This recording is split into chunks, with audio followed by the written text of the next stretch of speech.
Well, ladies and gentlemen, thank you for watching. Welcome to Watch This Space. I'm the NASA Administrator Jim Bridenstine, and we have a lot of really exciting things to share today. The video you just watched was a video of some of America's finest, and in fact, some of Canada's finest. These are our new generation of astronauts. We call them astronaut candidates. And today we're going to have an opportunity to meet them. But know this. NASA is on the brink of doing some amazing things. We are, for the first time since 2011, on the precipice of launching American astronauts from American soil on American rockets. This hasn't been done since the retirement of the space shuttle. And next year, we're going to do just that. And these astronauts are going to go to the International Space Station on what we call commercial crew. In other words, NASA isn't purchasing, owning, and operating these rockets as we have in the past. NASA is buying a service from our commercial crew providers, in this case, SpaceX and Boeing, and the Boeing vehicle will be launching on a United Launch Alliance rocket. So this is an exciting time. The idea being we can drive down cost and increase access when NASA is one customer of many customers with providers that are competing on cost and innovation in low Earth orbit. So this is exciting for the United States of America. It's exciting for NASA. And here's the big reason why we're doing this with commercial crew. Because if we can drive down cost and commercialize low Earth orbit, we can go further.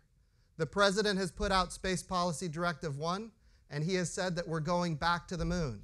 We're going back to the moon with international partners and commercial partners. We're going to utilize the resources of the moon, and this time, when we go to the moon, it's going to be sustainable. In other words, we're going to stay. And we're going to stay with robots and landers and rovers, and we're going to have humans going back and forth to the surface of the moon from what we call Gateway, which is, in essence, a space station in orbit around the moon in deep space. So there's a lot of really exciting things happening at NASA.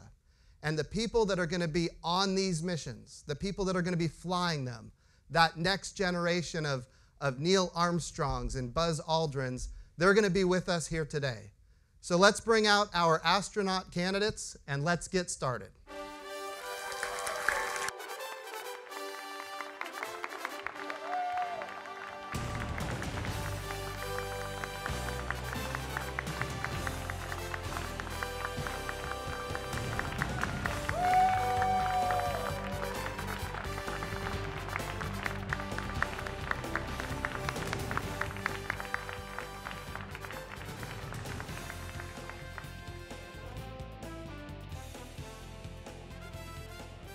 In fact, a lot of people around the country that are enamored with who you are and what you're going to do on behalf of the United States of America, on behalf of Canada, and in fact, on behalf of the world. So thank you for being here. Thank you for participating in this. Thank you for letting this audience love on you for a few minutes there. As you can see, a lot of enthusiasm. But go ahead, please have your seats. And I want to start. We'll start with Kayla, and we'll just go down the row. If each of you would take just a few moments, tell us what your name is, where you're from, and a little bit about your background, where you come from, and what got you to the point where you're ready to be an astronaut candidate. So Kayla, starting with you. Thanks so much for having us here today, sir. It's an honor to be here. My name is Kayla Barron. My background is in the Navy. I served Go Navy. Yes, sir. Naval Academy class of 2010, and I served on submarines before coming to NASA. I'm from Washington State.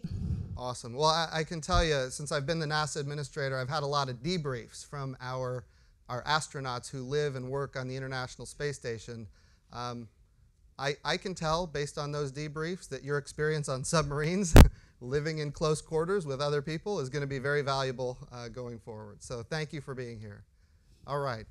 I'm Zena Cardman. I grew up in Williamsburg, Virginia, went to UNC Chapel Hill, and then Penn State for my PhD. I was a microbiologist studying mostly caves and the deep sea. Fantastic. I'm Raja Chari. I go by Grinder. I grew up in Iowa, and I went to the Air Force Academy and then MIT, and then I was an Air Force test pilot before coming here to NASA. So when you say you go by Grinder, you're, of course, a military pilot. That would be a call sign. That would be my call sign, yeah. Okay, fantastic. Grinder. Yep. Thank you. Thank you. Good morning, Matthew Dominick. I grew up in Wheat Ridge, Colorado. Went to the University of San Diego for electrical engineering. and went to Naval Postgraduate School as well, Naval Test Pilot. Awesome. Good morning. My name's Bob Hines. I grew up primarily in Pennsylvania, went to Boston University and the University of Alabama, was a Air Force test pilot. I actually worked at NASA as a research pilot for a few years before getting selected with this class. Good morning, Woody Hoburg from Pittsburgh, Pennsylvania. I went to MIT and UC Berkeley, and then spent a little bit of time at Boeing Commercial Airplanes before teaching for several years as an MIT engineering professor before getting selected. Awesome. Good morning, Jonny Kim. I was born and raised in Los Angeles. I was an enlisted Naval Special Warfare operator, then went to the University of San Diego and Harvard Medical School, became a medical doctor before coming here. So when you say Navy Special Warfare operator, most of us would know that as a Navy SEAL. Is that right? That's correct, sir. Okay, awesome. Perfect. Thanks, Jonny. Thanks, everyone. Good morning. I'm Joshua Kutryk. I grew up on a cattle farm in Alberta, Canada. I studied mechanical engineering, and prior to coming here, I was an Air Force test pilot. Thanks for having us. Good morning, I'm Jasmin Moghbeli, call sign Jaws. I grew up in Baldwin, New York on Long Island, studied at MIT in the Naval Postgraduate School, and prior to coming here, I was a Cobra pilot and test pilot for the United States Marine Corps. Thank you, everybody. My name is Loral O'Hara, and I grew up in Sugar Land, Texas, and went to the University of Kansas and Purdue University. Before this, I was an engineer at Woods Hole Oceanographic Institution up in Massachusetts, where I worked on research, submarines, and robots. Good morning. Frank Rubio from Miami, Florida. Graduated from West Point, 98. Go Army. Go Army. And prior to this, I was a Black Hawk pilot and then a family medicine physician working with 10th Special Forces Group before being selected. Awesome. Hi, I'm Jenni Sidey. I'm a Canadian astronaut. I studied mechanical engineering at McGill University and then did my PhD at Cambridge University. Most recently, I was working as an engineering professor at the University of Cambridge, and I studied fire. Hi, my name is Jessica Watkins. I'm from Boulder, Colorado. I studied at Stanford and UCLA as a geologist and did my research on Mars geology, most recently working on the Mars rover. So Mars geology has got to be really hard, especially from planet Earth. Yes, that's why I signed up for this job. That's right. So we're going to try to make that job easier for you. That sounds great, sir. Awesome. Well, we're looking forward to that. So just so everybody knows kind of the rules of the road here, this is live on the NASA channel. It's also on social media. And there are people out there who might want to ask a question of one of these fabulous astronaut candidates. If you'd like to do that, you can send a tweet and use hashtag AskNASA.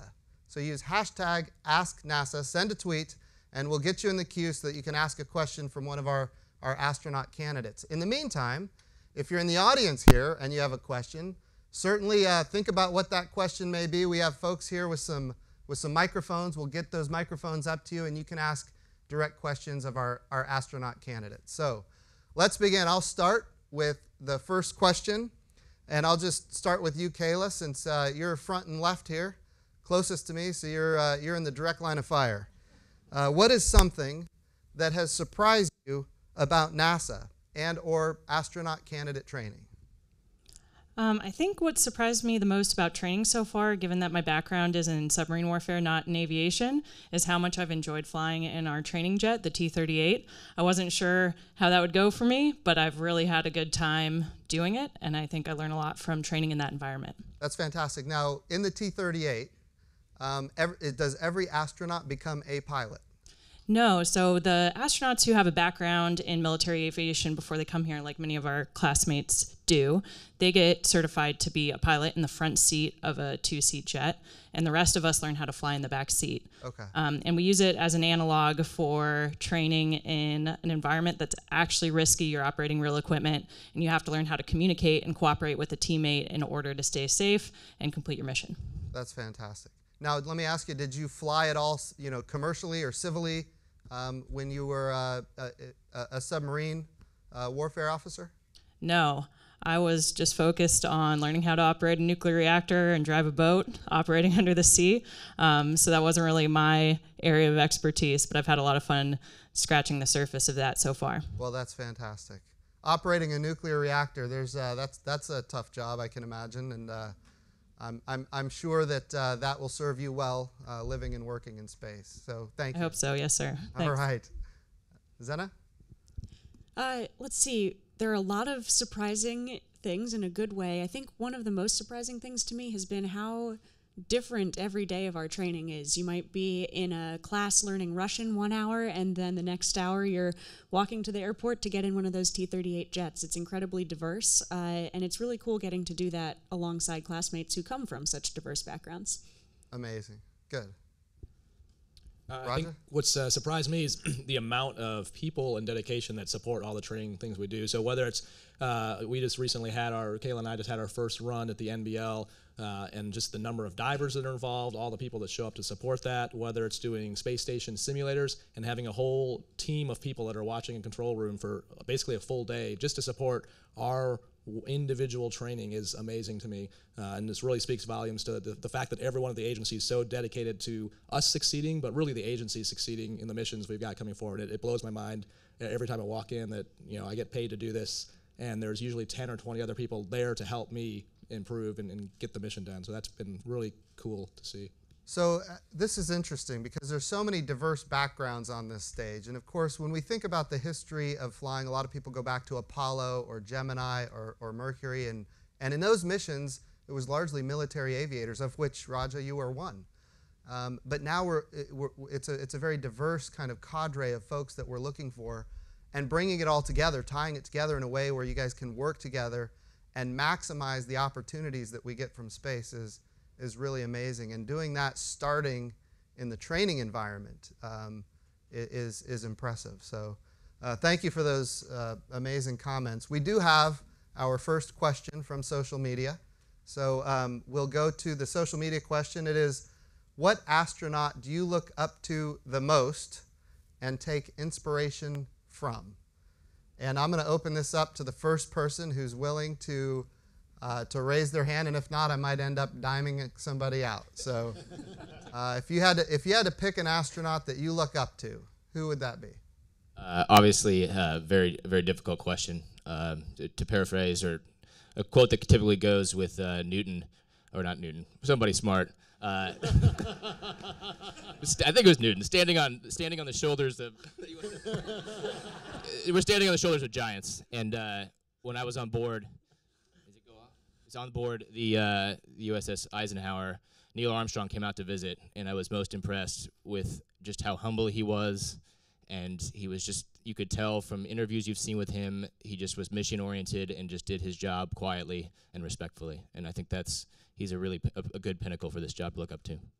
That's amazing, and there's a new movie coming out about his life, which I have seen, and it's extremely moving for those who are interested in space and interested in the history. This is a movie about a person. It's a movie about a person's life. And I got to tell you, when the movie was over, I couldn't move. I just sat there, just kind of thinking about this person's life. So I think that's an amazing individual that you've just discussed, and the fact that you had the opportunity to meet him. Did you meet him when he was on the Ike? Did you get that chance? Yes, sir. He came out with a couple other folks and came out to the Eisenhower while we were off the coast of Pakistan doing operations in Afghanistan. Wow. And that shows you his dedication. Long after his military service was over, long after his NASA service was over, he was still focused on being involved in the lives of the people that were doing what he used to do. So that's man. Look at you now. Did you know then that this is what you wanted to do? Yes, sir. Absolutely. But it still inspired you. Oh yeah, huge inspiration. Is always just something in the distance that you knew maybe I'd have a chance to do that, but never really actually felt like I could be here on the stage right now. Awesome. Anybody else? Yeah, I'll echo that. I had the opportunity to meet Mr. Armstrong at a Society of Experimental Test Pilots symposium several years ago, and same thing. His humility and acknowledgement of how many people, he was just the fortunate guy that got to be the first one on the moon, but his acknowledgement to the giant team that is NASA that got him there, and the industry behind it, it was his humility was just phenomenal and very inspiring. The other one that I would put at a close second would be John Young, who unfortunately passed away not too long ago. But his professionalism and his experience and his dedication to advancing human spaceflight was very inspirational as well. You know, it's interesting you mentioned John Young. If I remember right, he was involved in Apollo, and he flew the space shuttle as well. Yes, sir. Yeah, a very broad experience, and so he got to walk on the moon and then flew the first space shuttle flight, which was actually my inspirational moment when I was a young kid, getting to watch STS-1 launch, and following that mission is really what kind of set my sights on this initially. Wow, that's fantastic. Well, thank you guys for that. I was informed that we might have a question from the audience. Somebody want to raise their hand? We got microphones available.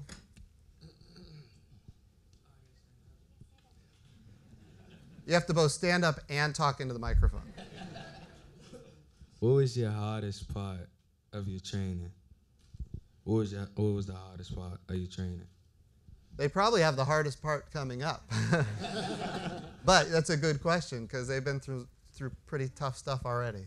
That's a great question. I think I would probably list learning the Russian language first. We learn Russian because some of us may fly to the International Space Station where we work closely with our Russian partners there. And learning a new language as a 33-year-old adult is pretty difficult. Try it as a 43-year-old adult. More generally, it kind of reminds me of, I have a favorite quote. I don't know the quote verbatim, but I'll paraphrase. I think it's a Feynman quote. And he says, it's not that hard, but there's a lot of it. And I think that goes for our training as well. We just do such a diverse range of things, flying, being in the neutral buoyancy lab, learning a language, learning systems of various spacecraft. And it's just the range of everything we do. Awesome. Others, most difficult thing? Come on, somebody's got to have something difficult that they've done. I'd have to echo what he said, that the breadth and not necessarily the depth of knowledge is maybe that deep, but just the wide breadth of knowledge that we need to know. Everything from Russian to the International Space Station to flying the T-38. There's something new every day. And recently, some of us have gone to train in the neutral buoyancy lab in the spacesuit. And I had my first run last week, and I found that to be one of the more physically challenging things, in that you have to, the mechanics of motion that we take for granted every day, as simple as lifting your arm up above your head, is completely different and foreign in that spacesuit. And I found that to be very challenging and humbling, and was a lot of fun. Even for a Navy SEAL? Even for a Navy SEAL. Awesome. Well, good. I've got a question I'm going to ask myself, if that's all right.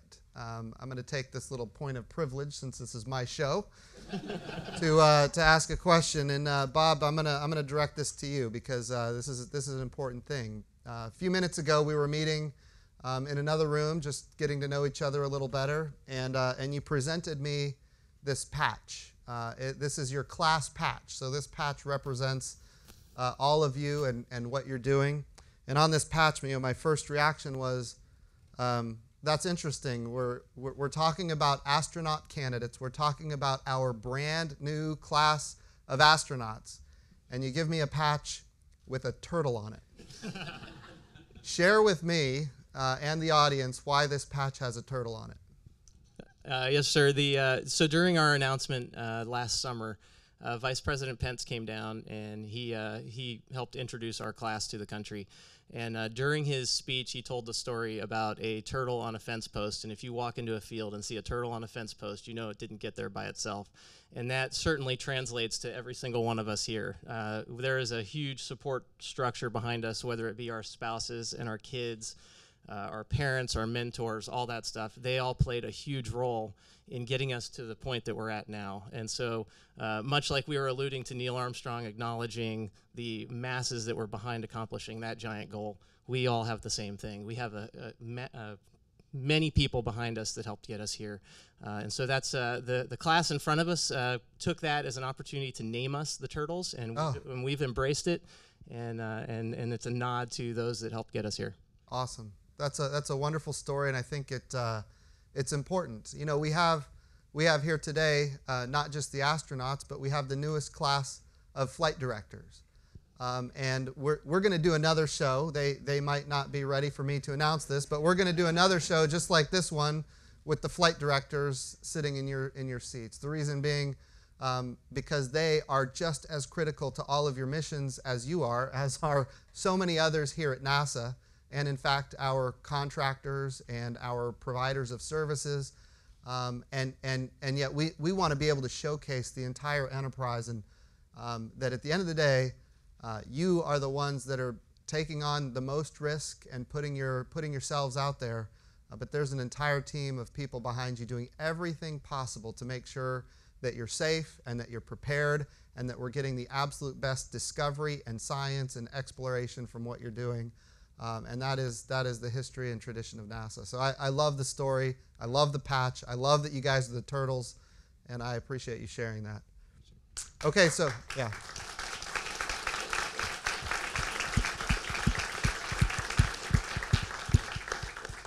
So we've got another question from social media.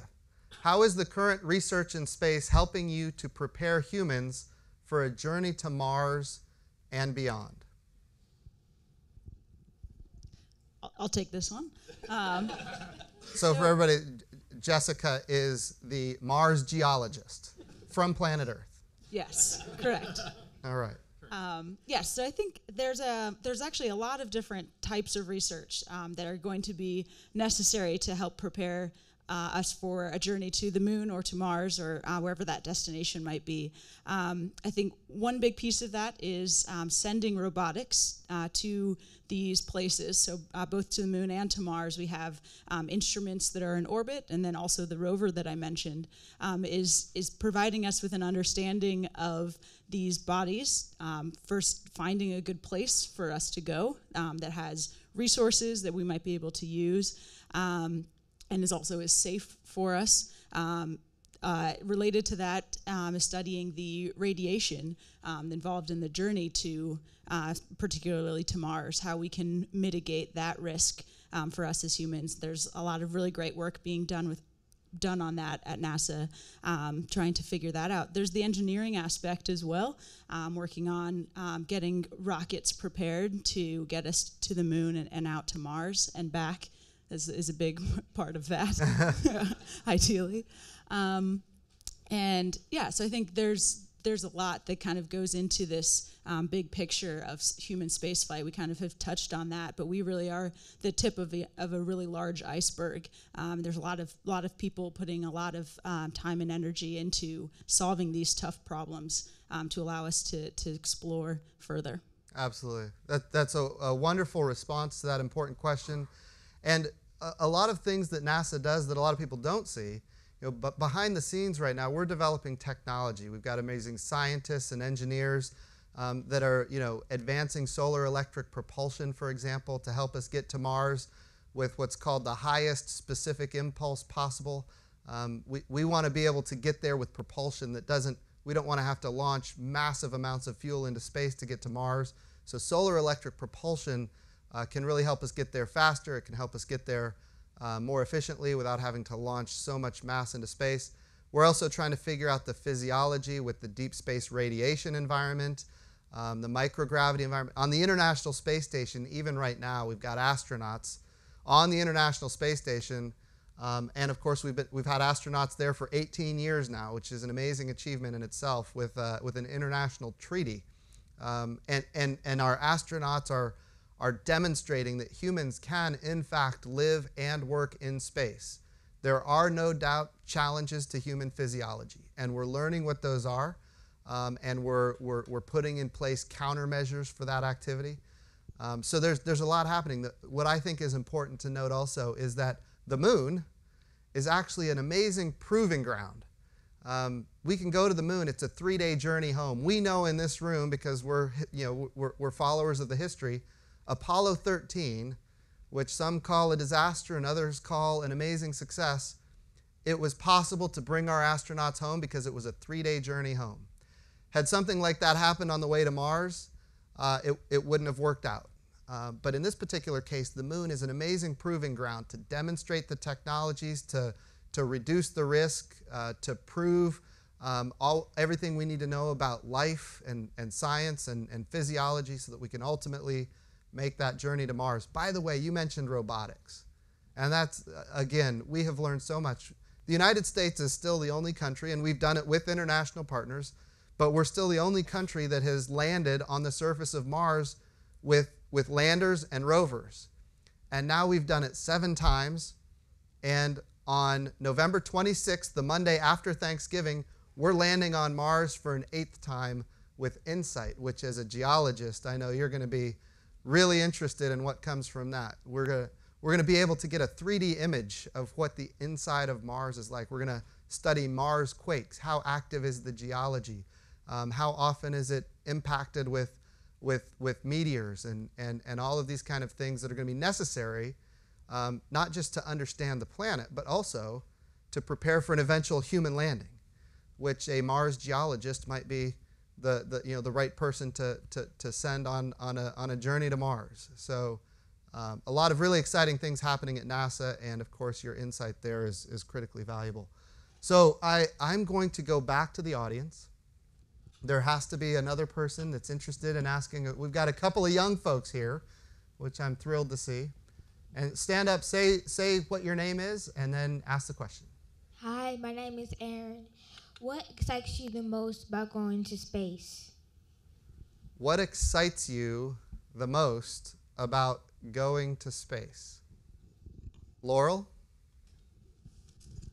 I think the one thing, or one of the things that I'm most excited about is just getting to see the Earth from the unique perspective of being in space, where we can see it just all by ourselves out there in the vastness of space.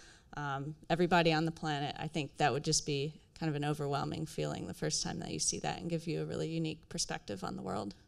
That's amazing. You know, looking back in history, this December 24th, on Christmas Eve this year, we're celebrating the 50th anniversary of Apollo 8, which of course was the first time we orbited the moon. And we got pictures, for the first time in history, we got pictures of the Earth in its entirety from the vicinity of the moon. And of course that picture has now been, of course, Life magazine and you know, pretty much every publication on the planet covered that, and it really changed the perspective of a lot of people as to, you know, who we are as Earth. We're this pale blue dot in the middle of this ocean of darkness, and how important this planet is. So that's a wonderful response. Did you have a follow-up question? No? If there was somebody else, we'll go here first and then back to you. Hi, my name's Samiha, and what makes you want to be an astronaut? What drove you, what still drives you to become an astronaut? Hi, Samiha. I'm Josh. Thank you for the question. I get asked this a lot, and you know, when I think about it, if I think back to when I was your age, for example, I tell people that the one thing that I remember more than anything is just being super curious about everything, wanting to explore and look and go farther. And if there was something that I had never done and that I viewed as being very difficult to do, I wanted to go and try to do it, to see what I would learn about myself from doing it. And you know, as I grew up, I developed other interests. I started to become really interested in flying, really interested in science, and then I got into test flying and all the rest of it. But really, the very first thing I think was just this overwhelming curiosity. And you know, on a bigger scale, I think that's really important to us. It's really important to us as humans in the world that we engage in that we're constantly, you know, redefining what the impossible is, pushing limits and looking further. And you know, for me, that's where it started, and I think that's still a big part of why I'm here and why I'm excited to go to work every day. But good question. I'm gonna dime out. Let's see, Jenny. So I want to echo what Joshua said, in that curiosity is a big component and a big driver for what we do. It certainly was very motivating in my case as well. And spaceflight is really interesting in such that we know we're going to learn a lot. We don't necessarily know what we're going to learn. I mean, the technologies that come from the fundamental knowledge we gain from exploring are unknown. Sometimes we learn how much we don't know. Exactly. It's just this incredible, really a journey. And it's a really inspiring thing. So one of the things I'd be really excited about, adding to what Loral said as well, seeing the Earth from that perspective, it's also the excitement that comes with what you're going to learn. So that curiosity and I guess push to learn more is incredibly motivating, I think, for most of us. You sound like a PhD. I tried to hide it. Frank, do you have something? Sure, thanks, sir. I think, I mean, it's funny, we come from very different backgrounds, but I think many of us have similar personalities in that when we were young, we loved to explore, we loved to push ourselves still, and I think that drive is just deep within all of us. And it's neat to, really in our positions, what we do is we represent teams. We represent NASA, we represent our militaries, our schools, and because I think humanity is kind of driven by curiosity and the want to explore. And so to be able to represent that is a pretty neat privilege. Okay, awesome.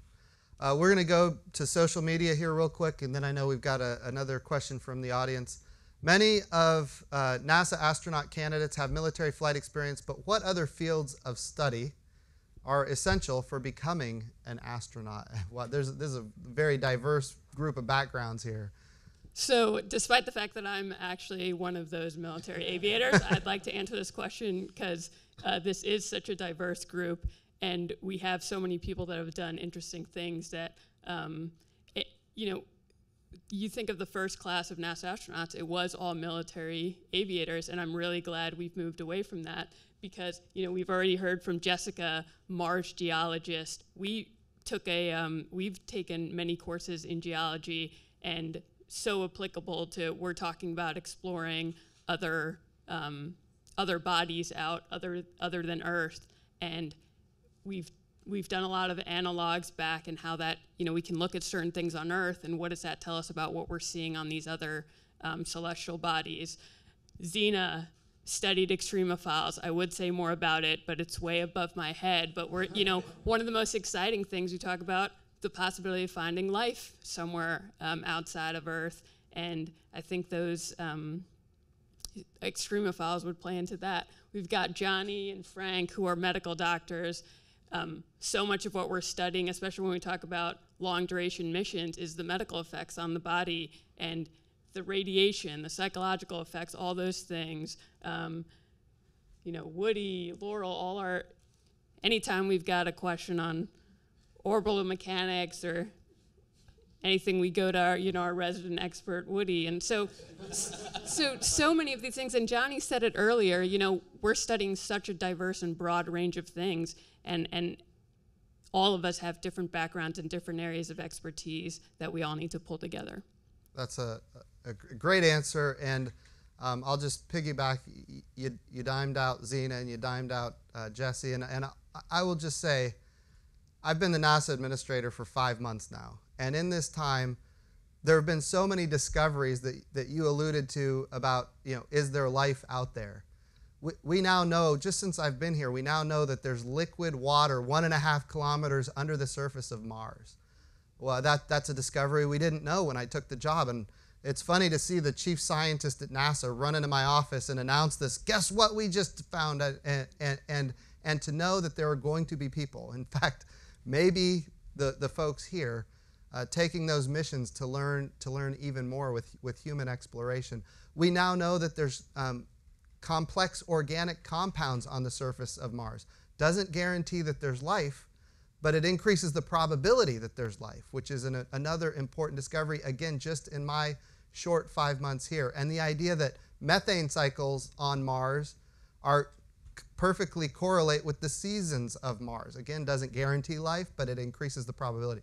So this diverse group of folks that is in this class is really going to have an opportunity to make amazing discoveries. And of course, if we're successful in your time at NASA, and I can't make any guarantees, some people are older than others, Bob. But it would be amazing if some of the people here were to make that first trip to Mars, and I think that's in the realm of possibility. We're going to the moon. We're going to retire this risk, and then we're going to prove out the technologies and take Gateway. That first Gateway is about proving technology. The second Gateway is a deep space transport, and that could be our vehicle to get to Mars. So a lot of exciting things, and the backgrounds here are amazing. We had another question from the audience, I think, in the second row here.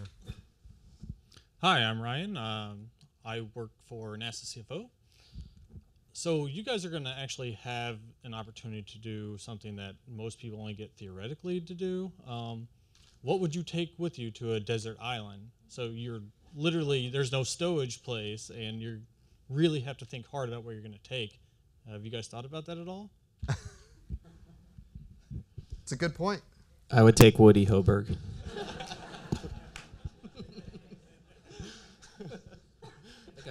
I think I'd take a long-range radio. Yeah, I would just take a satellite phone. In all seriousness, I mean, as we look towards the exploration missions, I mean, we've talked about it lots of times, but we are just the tip of an iceberg. So without the ability to communicate back with the team supporting us, I mean, yes, we have very diverse backgrounds, but any one of us on a spacecraft by ourselves would not last very long.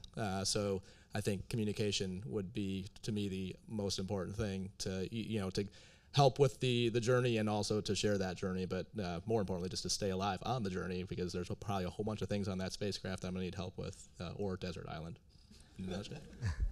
Like all right, great answer. Did you have more? You can. Okay, sure, thanks. There's I've had this question a lot, and the question is, how many applicants were there to be in your class? Does anybody here know that answer offhand? I think it was somewhere around 18,000. 18,000 people applied for your job. And yet, this group here was selected, and of course, this was kind of a new thing. Was there anybody on this stage that had applied for the astronaut corps previously? We've got a number of folks. How many times, if you don't mind me asking, how many times does it take? And just so you know, I have talked to astronauts that work here at the headquarters building that have said that they got accepted on their 8th application to be in the astronaut corps. That's how competitive it is, and it shows that this person was qualified, and still, as qualified as you are, it's still extremely difficult to get into the corps, and yet here you are. So if you don't mind, share the experience of the first application, second, third, or whatever, and then ultimately what it was like to finally get the yes. Anyone? Well, I applied 3 times. I started applying basically as soon as I was old enough. And the first time I applied, I was still in grad school, and I don't think I met the basic qualifications. But then, so this was my 3rd time applying, and I guess that's all I really. That's good. Yeah. That's awesome. Bob, did you have something? Yes, sir. I think one of the unique things about the application process that we go through is we get to spend twice a full week with the other people that are also competing for the same job. And that's pretty unique, I think, to most any other job that's out there. And one of the things that our eyes are open to is the quality of the applicants that are coming in. I think most of us would agree that there are multitudes of other people that are just as or more qualified potentially than we are. So we're incredibly blessed and fortunate to have been selected by NASA on this. And we've really, we obviously enjoy it. We've got a great group dynamic, I think, with our group, and that's part of what goes into, I think, making a good cohesive class for us. To answer your question in the short version, I applied. This is my 3rd application, and I did not interview at all on either of the first 2. So it's an incredible experience to obviously go through that process, but it is very eye-opening. As many may or may not know, as fighter pilots, there tends to be a little bit of an ego that goes along with being a fighter pilot, but you roll into a group like this and you start realizing, I just fly airplanes. Nice. Kayla, I want to bring you into the mix. You're a submariner, United States Navy, and we got a question from social media, which I think is interesting, about a lunar base. It asks, how would a lunar base or a colony affect the future of space travel? Have you had any thoughts about this? I know a submarine is different than a lunar base, but in some ways, they would be very similar.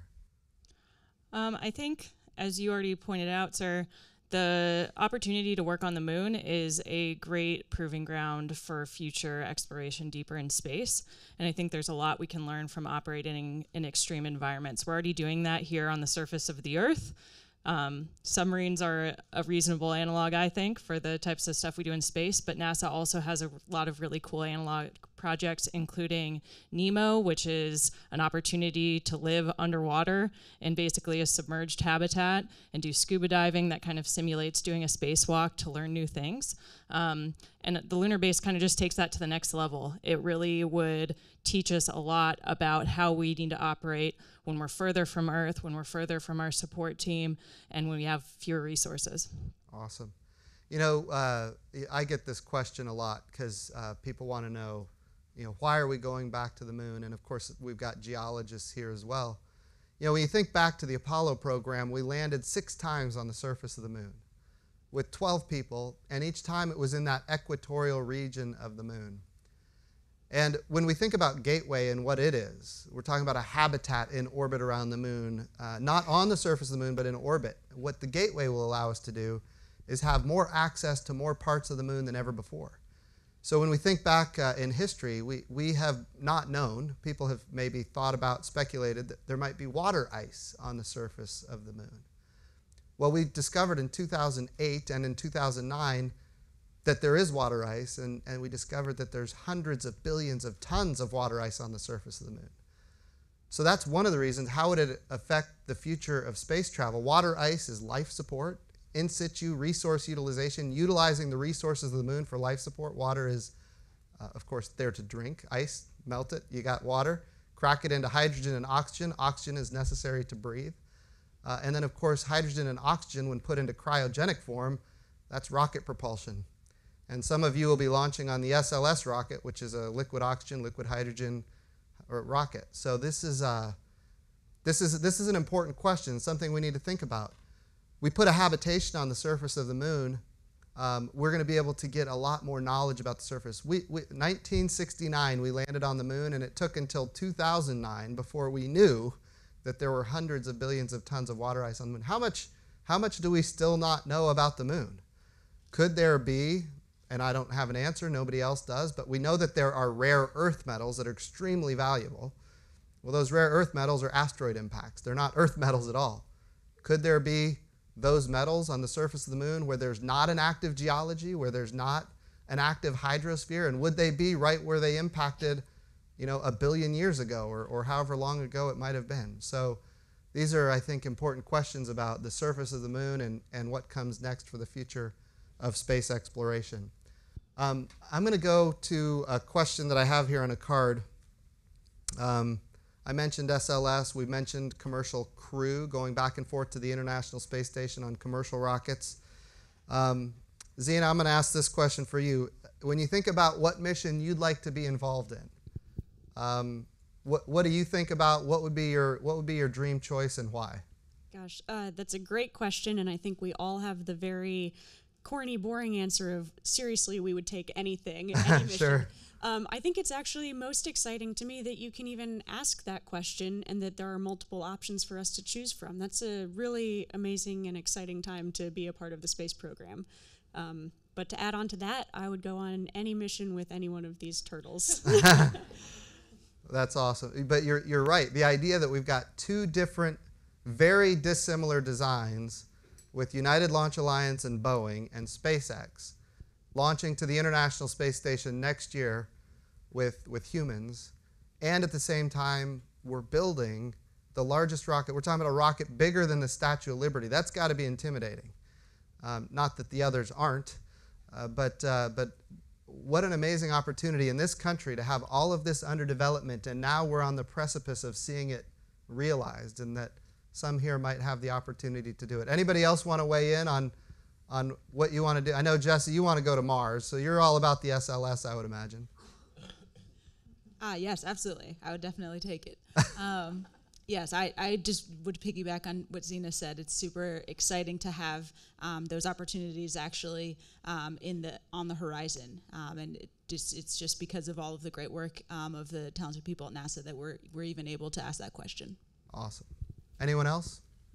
Yes, sir. I think I completely echo what Zena said. We would all take any mission and be really excited. I think as an engineer, the fact that we're building a new gateway out near the moon, I think the opportunity to be involved in constructing that is just incredibly exciting. So while I would take anything, that's the kind of thing out there that makes me say, wow, this is an amazing time to be here. So you were the one they were teasing about, if we need information about orbital physics, they go to you?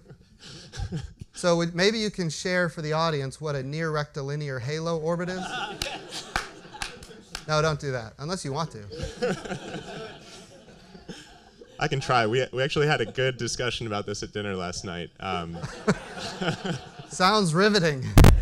We are talking about putting this orbital gateway in a pretty interesting orbit out around. It's an orbit around the moon that has a lot of convenient properties. For example, it is easy to change the plane of that orbit if you compare it to, say, a circular orbit like low Earth orbit. And so that gives us a lot of interesting possibilities, like you were saying, sir, with going to different places if we do want to go down to the surface. Yeah, no, that's right. So the idea behind the gateway, we think back to the Apollo era, we think about a command module. You think back to the Saturn rocket, that massive stack on the launch pad. What actually came back was just that little thing at the very top that had people on board. That was all that came back at the end of the day. Imagine an architecture, which we want to build, that is sustainable, where all the pieces of the architecture are reusable. So what the gateway represents is, in essence, a reusable command module that can go to different orbits around the moon. It can go to the L1 point, it can go to the L2 point. As you mentioned, you can change what that orbit is, which gives you more access to more parts of the moon than ever before to make those amazing discoveries. And so thrilled to have you involved in that activity. Get through candidate training, and I'm sure you'll be involved in all those kind of activities. Did you have something else? Okay. I know we had another question from the audience over here. I've got a lot of questions from the audience. Good morning. If you were allowed one personal item to take into space to remind you of home, what would that be?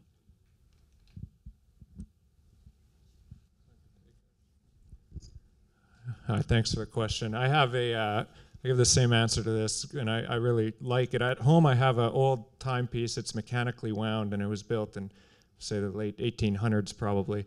And it came from my great-grandfather, grandfather through father, and I still have that at home in my desk. And to be frank with you, it's amazing to me to sit and look at this and think of that in the short time span of just those few generations, we're sitting here with these people today at NASA talking about actually going to the moon and beyond. Just something fundamentally amazing to think about, in terms of the pace of human innovation, in terms of what we can do when we come together and try to do it. And just in terms of how exciting the future is. So there's probably not weight for that, but if there was, that would be what I would take. I think for me, if you ask any of my classmates, I really love pictures, which is, I'm always the one snapping pictures on all our trips. So, when I did my 3 deployments, I always carried in my flight suit a little book of pictures of my friends and family. And so I think I'd bring that. No goldfish crackers? Maybe some goldfish pretzels as well. So Jasmin, remind me what you flew. I flew Cobras, helicopters in the Marine Corps. Okay. So you would take those pictures on deployments in the Cobra? I would. I'd carry them in my flight suit pocket. Fantastic. Yes, sir. We had some more questions here from the audience.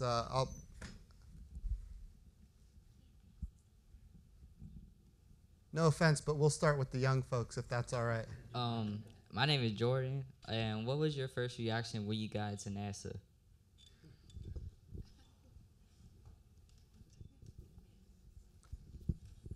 Hey, Jordan, thanks for that question. It's a great question.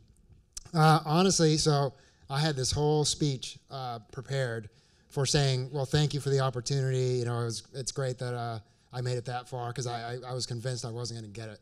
And so when I picked up the phone, and I actually happened to be at home over lunch, and my wife was there, and so it was a complete shock. And I know that sounds trite, but it really you just never expect to get it.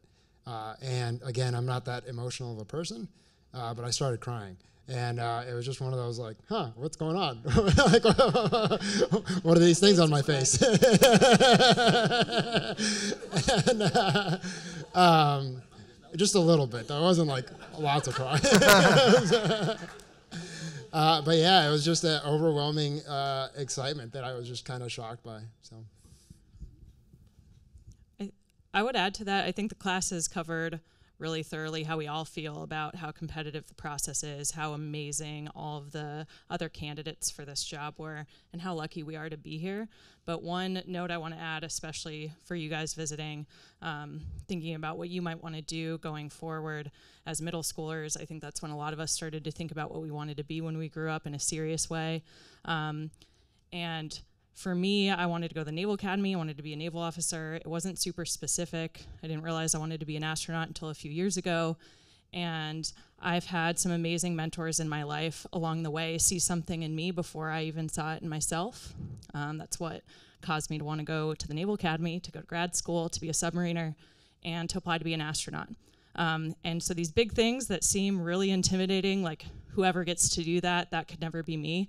I think we all sometimes have those doubts, but the important thing is the advice I got from my last boss, Admiral Carter, who works at the Naval Academy, was if you want to be an astronaut, you apply. And if you don't apply, you can't be one. So for a lot of us, you know, talking about the number of times we applied to be here, or whether it was our first time or not, if you don't go for it, you'll never get the call. And I think the flight directors probably feel the same way. I don't know the exact numbers, so they'll, I'm sure, upgrade me later, but there's actually been far fewer flight directors than there are astronauts. And it's a big thing to put yourself out there and ask to do something big, but if you don't do it, you'll never get the chance. It's amazing. Awesome. Anybody else? Go ahead.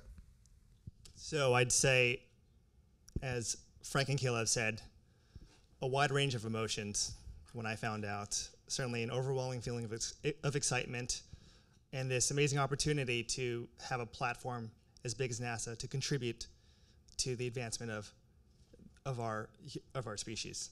But I would say there's one emotion that I wasn't expecting, and it was, I don't know if guilt is the right word, but maybe a little bit of guilt, because as Bob had said, during the selection process, you're embedded with amazing people who can do just as good, if not better, of a job than you. And knowing that this is a dream that's shared by thousands of people, and we're just the lucky ambassadors that have the opportunity to fulfill this mission. So I think that was an emotion I wasn't expecting. That's an amazing perspective. The idea is you go through this process, you get to know people, and not everybody's going to make it, and you know that going in. And then when that day comes, when you get selected and your buddies don't, that's a perspective that I have not heard and is important. I think the best way we can pay that back is just to remember that and do the best job we can. Awesome. Thank you, Jonny, for that important answer. All right, we're going to go to a final question here on social media. We have time for maybe one answer on this. So if you really have a good answer or you want to be the person, go ahead and make it known. If not, I'm going to dime somebody out. So here we go. What research do you hope to be involved with in microgravity that will help us on Earth? I'll take that. Zena. Sure. Yeah. I think one of the most exciting parts of being involved in the space program is getting to do research that helps Earth as a whole. Everything from how do we combat bone density loss to how do we prevent the effects of radiation, to how do we do really efficient wastewater recycling. And every technology that we develop for space exploration has some application back here on Earth. And to be a part of a research project that's so much bigger than any of the research I did as an individual before, that's a treat. It's amazing. That's awesome. There's a lot of things that really have very little to do with space exploration at all that would have benefits on Earth. And I was talking to a gentleman just a few months ago who owns and operates a company that is doing research on the International Space Station. They're using adult stem cells to print in 3D human organs that will be used on Earth. Now, all of this is very experimental, but they're highly confident that this is going to be a game changer. You can do things in a microgravity environment, in a zero gravity environment, that you can't do on Earth. And for some of the scientists that are here to be able to participate in those kind of activities that will transform the human condition on Earth. And of course, that's what NASA has been doing from the beginning with all of our activities, from Earth science to planetary science and heliophysics, astrophysics. It really has been amazing. So we're going to close here, Zena. Thank you for that wonderful answer. I just want to get a show of hands, if you're willing. Raise your hand if you're interested in going to the moon or Mars. Look at these young folks. What are you guys worried about? Some of you are like, no, I don't want to touch that. I think it's cool they're going, but I don't want to. And that's perfectly okay, because guess what? They need people to help them on the ground as well. So, yeah, I see you raising your hand enthusiastically. You're ready to go, huh? Yeah, oh yeah. But that's okay. Here's what we're going to do. We got to close out this show. And I just want to say thank you to the audience, both online and on NASA TV, and the audience that showed up here today. Thank you all for participating. I think this has been a great opportunity to get to know some of America's proudest, some of Canada's proudest, so we can prepare for the next step, the next generation of what the United States and Canada, and in fact all of our international partners, are about to do in space. So thank you for participating. Thank you to the astronaut candidates. We are going to anxiously anticipate, looking forward to you not just being astronaut candidates, but no kidding, doing your missions, and we're going to be following you all along the way. So thank you so much for participating. Thank you for watching Watch This Space. I'm the NASA Administrator Jim Bridenstine, and we will see you next time. Thank you so much.